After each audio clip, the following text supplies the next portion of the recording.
সম্বন্ধে ভালো করে বুঝিলাম তাহলে 6 মান্থ পারফেক্টলি আপনি এখনো 6 মাস কিন্তু ঢালেন নাই, জানছেন? 6 মাস ঢালার পর আপনাকে ইন্তজার করতে হবে। ইনকেস সাপোর্ট আপনি 6 মাসের ভিতরে দেশে চলে যেতেছেন, এটা তো আপনার ব্যক্তিগত ব্যাপার। আমরা কিন্তু আপনাকে টাকা দেয়। ইনকেস আপনি এখানে কত করে ঢালছেন? 40 দিন। কারেন্ট আমরা আপনার কথা 40 দিনে ইন্টু 6 মাস যদি পারফেক্টলি পরবর্তী ডেডলাইন কত হলে 240 দিন। আর যদি 6 মাসে আপনি কিন্তু বোনাস দিব, 6 মাসে আপনি কিন্তু বোনাস দিবার কথা জয়ের কাছে। 6 মাসের হলো 6 মাস পরে বোনাস আছে।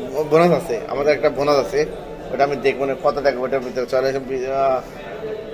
40 মিডিকে কিন্তু বলা আছে 15 মিডিয়ে, হ্যাঁ 15 দিন আর বলা 255 দিন এরকম করে আপনি মানে 40 দিন করে ইন্টু 6 মাস প্লাস 15 দিন আপনার বোনাস হয়, তাহলে 255 মতো বোনাস হয়। কিন্তু বরাবর 6 মাস দিবার পরে আপনাকে আরো 5-6 দিন ইন্তজার করতে হবে। আচ্ছা। একে 6 মাস বরাবর আপনি করিয়েন না আবার একে